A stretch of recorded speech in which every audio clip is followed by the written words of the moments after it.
그 미국의 팀 켈러 목사님이 쓴 책 중에서 인생 질문이라는 제목의 책이 있습니다. 이 책은 그 저자가 그 영국의 옥스퍼드 대학교 학생들 이제 대부분이 우리로 치면 이제 예수 믿지 않는 그런 그 학생들을 대상으로 한 강의, 그리고 또 뉴욕의 하버드 클럽이라는 정기 조찬 모임이 있다는데요. 그곳에서 이제 또 강의하고 뭐 이런 것들을 묶어서 만든 책인데요. 우리 책으로는 이걸 인생 질문이라고 번역을 했지만 그 저자가 만든 원래 책 제목은 Encounters with Jesus, 그러니까 이제 우리말로 하면 예수와의 만남, 그러니까 이런 제목으로 쓴 책입니다. 그리고 이 책을 딱 펼치면 그 제목이 갖고 있는 의미가 계속 연결이 되는데요. 제일 먼저 나오는 게 한 페이지에 나오는 이런 글이 있습니다. 인간은 삶의 의미를 찾기 위해 수많은 질문에 둘러싸여 산다. 기독교는 예수가 그 모든 것의 답이라고 말한다. 이것이 타 종교와 기독교가 가진 차이점이고 곧 복음이다. 그리고 이 책의 프롤로그 제목도 또 반복됩니다. 제목이 이렇습니다. 우리가 만나야 할 예수. 제가 맨 처음에 이 책에 관심을 갖기 시작한 거는 이 책 소개글에 나오는 문장 하나였는데요. 앞부분부터 한번 들어보십시오. 예수 그리스도를 직접 대면했던 사람들도 오늘의 우리와 똑같은 삶의 커다란 질문들에 부딪혔다. 우리처럼 그들에게 전수되어 온 답도 현실 세계에 통하지 않는 것만 같았다. 그런데 예수님을 만나면서부터 모든 것이 즉시 달라지기 시작했다. 그리고 제가 마음에 확 와닿았던 한 문장이 이겁니다. 그분은, 예수 그리스도는 해답을 주실 뿐 아니라 그분 자신이 해답이 되셨다. 이제 누가 이제 어떤 기도 제목을 갖고 저를 찾아오시잖아요. 그러면 제가 답을 드려야 돼요. 저는 그런 존재입니다. 그런데 예수님은 성경을 통해 답도 주시지만 그분을 찾는 것 자체가 해답이라는 거죠. 그분의 존재가 해답이다. 이게 참 저에게 와닿는 그런 표현이었습니다. 그리고 이 책의 파트 1의 제목도 똑같습니다. 예수와의 조우, 인생의 답을 얻다. 제가 오늘 설교 제목을 여기에서 따온 거거든요. 사실 이제 이런 근본적인 문제는요, 초신자들에게는 없습니다. 문제는요, 오래 믿은 분들이에요. 장로님, 권사님, 또 안수 집사를 포함한 서리 집사, 또 순장, 모태신앙. 이게 오래전부터 이제 예수를 믿다가 보니까 이게 그냥 막 쪄낸 찐빵이 아니라 어떤 분은 식어 빠진 찐빵 같아요. 뭘 해도 기쁨이 없고 뭘 해도 감격이 없고 막 초신자가 눈물을 흘리면서 찬양하면 자기 안에 쿡쿡 찌르면 우리도 저랬지 옛날에, 그지? 이런 대화를 할 수밖에 없는 이게 분당 우리 교회가 21년 연차가 되면서 하나님이 아파하시는 부분이에요. 그래서 저에게 7월 말부터 계속 이런 부담을 하나님이 주시는데요. 제가 또 깨달은 게 있습니다. 모태신앙이고 또 목사고 신학 공부를 계속 해오는 사람인데도 불구하고요, 예수 그리스도 그분을 우리가 알고자 하고 예수 그리스도 그분이 우리 인생의 대안이 되신다는 사실을 인식할 때 마음에서 새로운 기쁨을 주시다라는 거예요. 제가 목회 33년 차인데요, 횟수로 34년 차인데요, 이걸 새로 깨달아가는 기쁨을 지금 제가 누리고 있다는 거죠. 그래서 이제 우리가 요한복음을 이제 3주 동안 살펴보려고 하는데요, 요한복음은 말씀 이렇게 시작합니다. 요한복음 1장 1절, 태초에 말씀이 계시니라. 이 말씀이 하나님과 함께 계셨으니 이 말씀은 곧 하나님이시니라. 그 사복음서라고 아시죠? 마태복음, 마가복음, 누가복음, 요한복음 중에요, 그 앞에 세 가지 마태, 마가, 누가복음을 공관복음이라 그럽니다. 그 접근 방식이 좀 비슷하고 흐름이 좀 비슷하고 그래서 공관복음이라 그러고요. 같은 사복음서인데 요한복음만 접근이 좀 달라요. 그 사건 이런 거는 많이 기록하지 않고 예수님의 말씀이 주로 많이 기록되어 있는 게 요한복음이고요. 이런 식으로 나머지 공관복음하고 차이가 좀 있는데 그 중에 하나가 뭐냐 하면은 이 요한복음은요, 그 사도 요한이 막 얼마나 그 주님에 대한 뜨거움이 컸던지 뭐 서론도 없고요, 그냥 바로 훅 들어와요. 예수가 하나님이시다, 메시아시다, 그러니 훅 들어와요. 마태복음에 보면 왜 그 막 서론이 있잖아요. 뭐 낳고부터 막 시작해가지고 뭐 좀 지나야 이제 거기에 예수님이 나오는데 요한복음은 쑥 들어갑니다. 근데 여기 보면은 지금 그 저자가 또 요한이 이제 예수님을 말씀이라는 이걸 그 은유법이라 그러나요? 이 말씀이라는 매개를 가지고 이제 예수님을 소개하는데요, 태초에 말씀이 계시니라, 즉 예수님을 이렇게 표현한 거거든요. 이 말씀이 하나님과 함께 계셨으니 이 말씀은 곧 하나님이시니라. 왜 예수님을 소개하면서 요한은 지금 말씀이라는 단어를 매개로 사용하고 있는가? 여기 나오는 말씀은 헬라어로 로고스입니다. 그런데 그 요한이 지금 사용하고 있는 이 로고스는요, 그 당시 헬라 철학에서 굉장히 중요하게 다루던 개념이었다는 거죠. 그 당시 헬라 사람들은 이 로고스를 우주에 가득 찬 이치, 또 우주와 인간을 연결하는 지식, 뭐 이런 것으로 이제 철학적으로 설명을 해왔다 그러는데, 요한은 이걸 지금 어떻게 이것을 지금 활용하고 있는가 하면은 그 주전 6세기부터 1세기에 이르기까지 헬라 문화권에 속한 사람들의 이 사상을 지배하던 철학의 골자가 로고스인데, 요한은 이걸 지금 예수님을 소개하는 재료로 쓰고 있다는 거죠. 그 오카는 목사님이 쓰신 책에서 이 부분에 대한 설명이 있는데 한번 들어보십시오. 모든 사람들은 신이 로고스예요. 그 당시 사람들이 말이죠. 신이 로고스예요. 로고스가 신이라고 믿었습니다. 그 의미를 알든지 모르든지 로고스 하면 아, 신을 이야기하는구나 라고 생각할 만큼 로고스는 누구에게나 익숙한 개념이었습니다.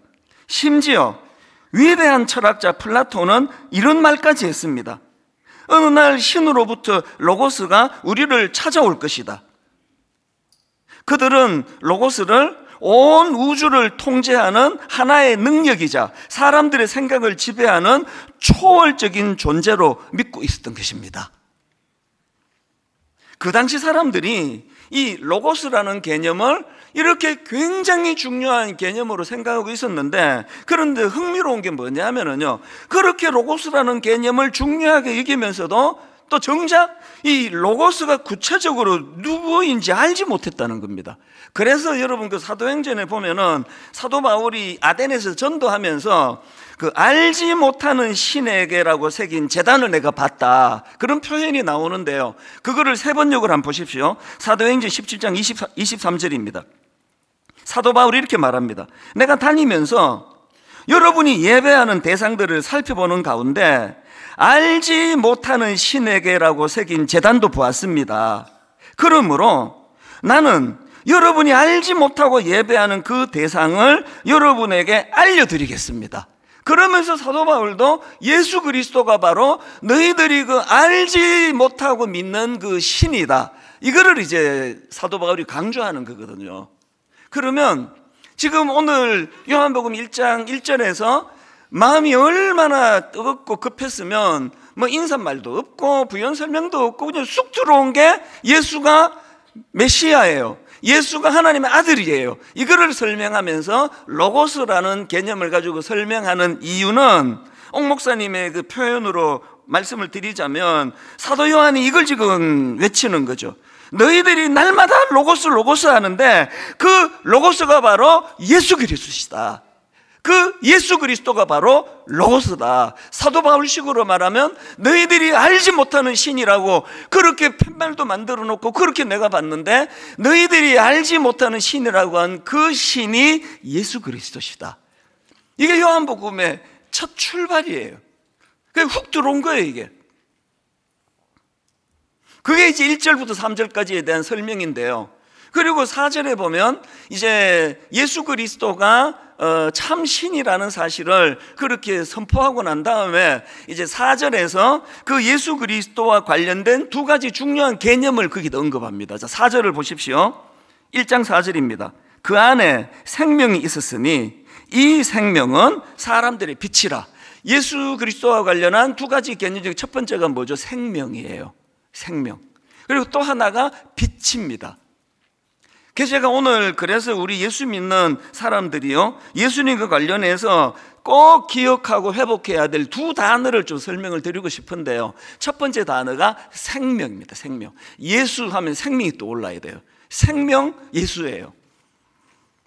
그래서 오늘 본문 요한복음 1장 4절에서 사도 요한이 예수님을 소개하면서 그 안에 생명이 있었으니 이렇게 지금 표현하고 있는데요. 요한복음 10장 10절에 보면 또 예수님 스스로도 당신을 그렇게 표현하고 있습니다. 자, 요한복음 10장 10절을 보십시오. 도둑이 오는 것은 도둑질하고 죽이고 멸망시키려는 것뿐이요, 내가 온 것은 양으로 생명을 얻게 하고, 그 다음에 좀 이상해요, 표현이. 생명을 얻게 하고 더 풍성히 얻게 하려는 것이라. 여기 어떤 분이 이제 아들을 낳았단 말이죠. 그 낳은 거잖아요. 더 풍성히 낳는다는 게 무슨 표현일까요? 예수님이 생명을 얻게 하고 더 풍성히 얻게 하려는 것이라. 여기에 내포하고 있는 여러 중요한 의미들이 많지만 저는 이거를 이제 그 단어로 설명을 드리고 싶은데요. 이 성경에서 또 신약에서 이 생명을 설명할 때 사용하는 헬라어가 두 개입니다. 하나는 비오스라는 단어예요. 이 비오스는 어떤 뜻을 가지고 있는 생명인가 하면 글자 그대로입니다. 그 육신적으로 살아있는 생명체, 이게 비오스예요. 우리가 다 경험하잖아요. 내가 태어났고 시간 지나니까 성장하고 자라고 있고 나이가 들어 늙어가고 있고 그리고 언젠가 내가 죽을 것이다. 이 차원에서 생명이 성경에서 말하는 비오스예요. 그런가 하면은 그래서 이제 그 영어로 그 생물학을 바이올로지라고 하는데요. 이 바이올로지라는 영어 단어가 헬라어 비오스를 어근으로 해서 나온 단어거든요. 그런데 성경이 생명을 설명할 때 단어 하나를 더 쓰는데 그게 조에라는 단어예요. 조에. 이 조에라는 이 단어, 이게 그 요한복음 1장 4절 오늘 본문에 나오는 그 생명의 이게 조에예요. 그 안에 생명이 있었으니, 이게 조에예요. 그러니까 조에라는 이 단어는 한마디로 말하면 그 예수 믿는 사람들에게 주어지는 생명의 본질, 다시 말해갖고 이거를 설명을 드리자면 이 하나님의 생명력이 그 삶 속에 깊이 거하는 상태, 이게 조에예요. 사도 바울이 그 전에 예를 들어 가지고 그 요한 1서 5장 12절을 보십시오. 아들이 있는 자에게는 생명이 있고 하나님의 아들이 없는 자에게는 생명이 없느니라. 여기 생명이 없다는 게 죽었다는 뜻은 아니잖아요. 예수 안 믿는다고 다 죽는 거 아니잖아요.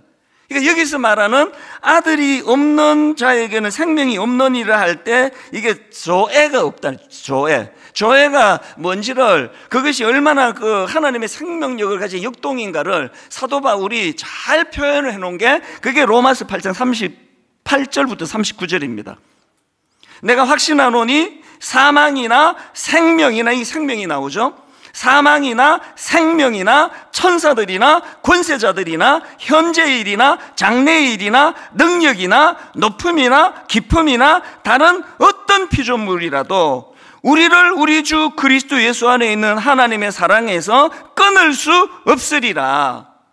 이 조회가 가져다 주는 생명력을 이야기하는 거예요. 여러분, 우리가요, 이 땅을 살아가다가 어떤 고난을 만나고 실직을 당하고 병을 만나고 이게 문제가 아니에요. 인생은 항상 그런 겁니다. 몇 번 말씀드렸잖아요. 서울역에서 내가 부산역 가려고 KTX를 타놓고, 기차를 타놓고 기도합니다. 하나님, 제가 부산까지 갈 때 터널을 하나도 만나지 않게 해주세요.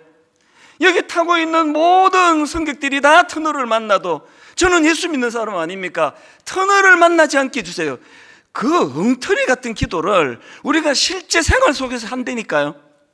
터널을 만나지 않고 부산 가는 일은 없습니다. 인생도 마찬가지예요. 누구라서 병을 안 만납니까? 누구라서 사별의 아픔을 안 겪습니까? 누구라서 자녀가 속썩이는 일? 누구라서 결혼했더니 배우자가 내가 원했고 기대했던 사람이 아니라서 실망하는 일이 누구라서 안 일어나느냐고요. 문제는 그런 일을 부닥치지 않는 것이 행복이고 그런 일이 찾아오는 게 불행이 아니라 그런 인생의 나그네 길 가운데 찾아오는 수많은 굴곡에 생명력이 있는 하나님의 생명력, 조회가 없는 거예요. 왜 자꾸 가난한 성도가 생깁니까? 교회가요, 이 비오스 수준의 신앙생활을 하는 성도들로 꽉 찬 교회가 있고요, 조회의 기쁨을 많이 누리는 그런 교회가 있습니다. 후자가 하나님이 저에게 원하는 교회예요. 여러분은 지금 신앙생활을 어느 쪽으로 주로 많이 하고 계세요? 비오스 아닙니까? 제가 어릴 때를 생각해 보면 참 그때는 뭐 가난하고 놀이도 없고 했었는데 교회가 참 좋았어요. 교회가 너무너무 제게 행복을 줬는데요, 제가 이제 철이 들고 신학 공부를 하면서 알게 됐죠. 저의 어릴 때 신앙생활은 비오스의 신앙생활이에요. 여러분, 저의 중고등학교 시절에 어떤 우리 주일학교 선생님도 전도사님도 어른도 한 번도 저에게 교회를 가르쳐 주신 분이 없었습니다. 요즘에 젊은이들이 교회를 떠난다 그러는데요, 저는 당연한 결과라 생각합니다. 어릴 때부터 교회에서 무슨 체육대회, 탁구대회, 뭐 등반대회, 그거는 뭐 중고등학교 때는 너무 요긴하고 재밌었는데 대학교 가보니까 놀거리가 천지인데, 막 디지털 문화로 무장된 재밌는 게 천지인데 뭐하러 교회 와가지고 뭐 비오스 그러고 있겠냐고요. 가슴이 아픈 거죠. 모태신앙인데, 장로 딸인데, 목사 아들인데 교회를 경험한 적이 없어요. 하나님의 생명력으로 예수 그리스도가 내 인생의 문제 해결을 해주시는 능력자신데 그분은 우리에게 생명을 주시는 분이에요. 비오스도 주셨지만 우리에게 조회를 주세요. 어떤 상황에서도 사도 바울이 고백했던 것처럼 그 어떤 상황에서도 우리 주 예수 그리스도와 나를 끊을 수 없다, 이 확신을 가지고 살아가는 그 사람에게는 고난이 아프죠. 그러나 그렇게 치명적으로 아프진 않은데요. 이런 게 제가 참 마음이 아픈 거죠. 그런가 하면 두 번째로 그 본문에서 이제 예수님과 관련해서 회복해야 될 다음 하나를 더 제시하는데 빛입니다. 빛. 자, 요한복음 1장 4절을 다시 보십시오. 그 안에 생명이 있었으니 이 생명은 사람들의 빛이라. 그리고는요 5절에서 부연 설명을 붙입니다. 무슨 뜻입니까? 중요한 게 하나 있다는 거죠. 4절 5절을 연결해서 제가 읽어봐 드릴게요. 그 안에 생명이 있었으니 이 생명은 사람들의 빛이라. 빛이 어둠에 비침에 빛이 돼 어둠이 깨닫지 못하더라. 이 빛의 속성을 5절에서 부연 설명하는데요, 저는 우리말 성경으로 이 해석이 참 아쉬워요.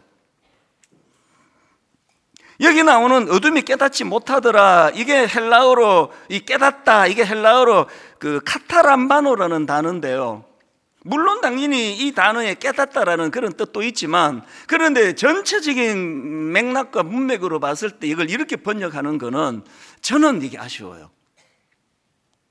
깨닫다 이런 뜻도 있지만 이 카타람바노라는 단어는 이기다, 제압하다 이런 뜻을 가진 단어거든요. 같은 맥락으로 쓰여진 것이, 같은 단어가 쓰여진 것이 요한복음 12장 35절인데요 세 번역으로 보십시오. 예수께서 그들에게 대답하셨다. 아직 얼마 동안은 빛이 너희 가운데 있을 것이다. 빛이 있는 동안에 걸어다녀라. 어둠이 너희를 이기지 못하게 하여라. 카타람바노예요. 어둠 속을 다니는 사람은 자기가 어디로 가는지를 모른다. 어둠이 너희를 이기지 못하게 해라.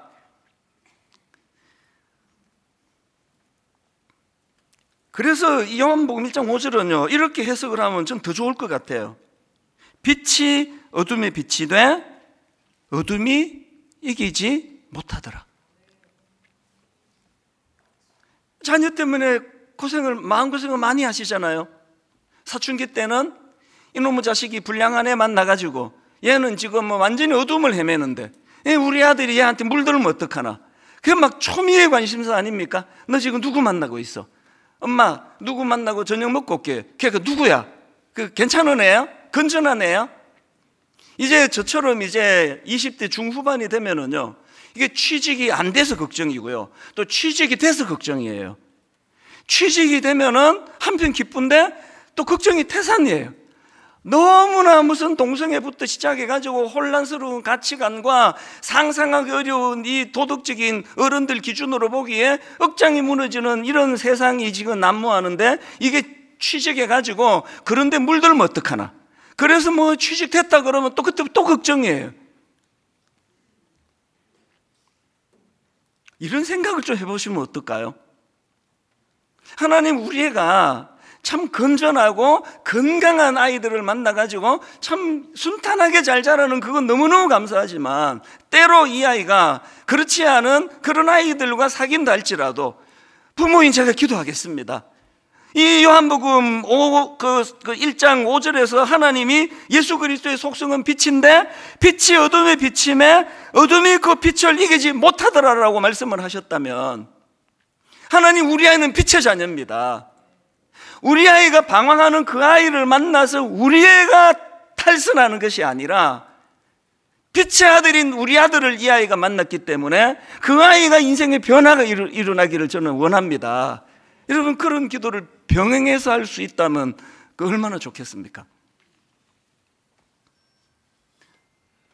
저는 이 말씀을 묵상하는 중에 그 구약에 나오는 그 요셉 생각도 나고요, 또 구약의 또 다니엘, 전부 그 어두움을 빛으로 이긴 사람들 아닙니까? 그래서 무슨 생각이 드는가 하니까요, 요셉과 다니엘도 참 믿음으로 그 어두움을 빛으로 이겨냈다고 하는데 구약 사람들이에요. 우리는 신약 시대를 살고 있잖아요. 우리는 어떤 특혜를 누립니까? 예수 그리스도가 십자가를 통해서 요한복음 16장 33절이요, 이것을 너희에게 이르는 것은 너희로 내 안에서 평안을 누리게 하려 함이라. 그 다음 보세요. 세상에서는 너희가 환난을 당하나 뭘 깨달아야 됩니까? 여러분, 지금 어려움 중에 계세요? 고난 중에 계세요? 아픔이 있으세요? 잘 살고 계시는 거예요. 그게 이상한 게 아닙니다. 고난을 당하는 게 이 땅이에요. 뭐가 핵심입니까? 그 다음 다시 보세요. 너희가 환난을 당하나 담대하라. 주님께서 이렇게 말씀하세요. 내가 세상을 이겼노라. 요한 구약에 요셉이 듣지도 못한 선포고요, 다니엘이 꿈도 꿀 수 없던 놀라운 선포를 우리는 지금 읽고 듣고 있는 존재들 아닙니까? 교회가 만약에 지지멸렬하고 있다면 그거는 생명력이 없어서 그래요. 교회가 조회를 회복해야 돼요. 조회. 우리가 하나님 앞에 자녀를 기를 때 여러분 가정이 너무나 모든 지금 자녀를 향한 생각과 모든 에너지가 전부 다 비오스에 있습니다. 얘는 이 대학을 가야 돼, 인서울 무슨 대학을 가야 돼, 모든 이 생명과 관계되는 건 다 비오스 쪽에 있다 보니까 그렇게 또 노력해서 또 과외 잘 시켜주고 모든 부모들 아끼고 막 돈 다 과외비 투자해가지고 얘가 명문대학 갔는데 그만 가장 인생의 중요한 사춘기 때 조회가 뭔지를 몰라. 명문대 가면 뭐합니까? 툭 건들면 넘어지는데, 어두운 이 세상에 빛의 역할을 하는 존재라는 건 꿈도 못 꾸고 금방 휩쓸려 버리는데, 그리고 죄책감을 느끼고. 하나님이 7월 말부터 계속 제 마음에 부담을 주시는 그 메시지가 그래서 제가 아픈 거거든요. 그런데 여러분, 이번에 이제 2주간 새샘년 축제가 있는데요, 여러분, 여기에서 저는 이게 자꾸 무슨 실적, 이번에 몇 명이 또 초대되는 거야, 또 몇 명이 또 결신해, 이제 이 생각하지 마세요. 먼저 우리가 조회를 경험해야 돼요. 여러분, 우리가 먼저 문제에 해답되시는 예수 그리스도, 우리가 이분을 만나야 돼요. 갈망해야 돼요. 요한복음 1장 14절에서 말씀이 육신이 되어 우리 가운데 거하심에 우리가 그의 영광을 보니 아버지의 독생자의 영광이요 은혜와 진리가 충만하더라. 여러분, 이 놀라우신 대안 되시는 예수 그리스도, 참 그 요한의 표현으로 참 로고스 되시는, 참 신 되시는 예수 그리스도를 내가 목말라 해야 돼요. 모태신앙 필요 없고요, 장로, 권사, 목사, 안수 그 전부 필요 없고요, 목마름이 있어야 돼요. 지금 초신자들은 막 쪄낸 찐빵처럼 막 찬양 하나 불러도 눈물이 나고, 삶 가운데 하나님의 조회가 우리 가정에 임하면서부터 어두움이었던 우리 가정에 빛이 들어오는 것을 기뻐하고 감격하고 예배 시간에 눈물을 훔치는데, 모태신앙 5대째 예수 믿는 그분 옆에 보면서 나도 옛날에 이랬지, 이런 상태를 방치하시면 안 된다는 거거든요. 사모하셔야 돼요. 갈망하셔야 됩니다. 저 목회 34년 차예요, 횟수로.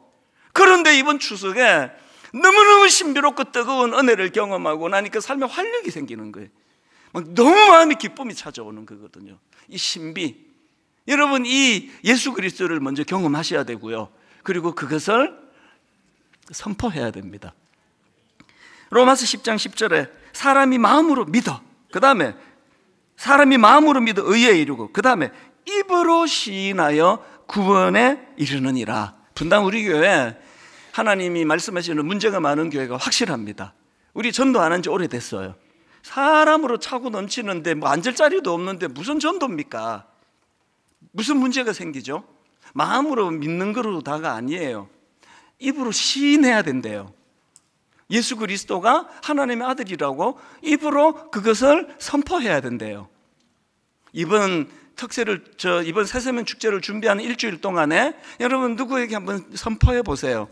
그리고 2명 교회 데리고 가게 돼서 이런 소리 하지 마시고요, 내가 누군가에게 예수를 선포하면 그 선포하는 메시지가 상대방 귀에도 들어가지만 그게 내 귀에도 들어와요. 그럼 내가 영적으로 풍성해지는 거죠.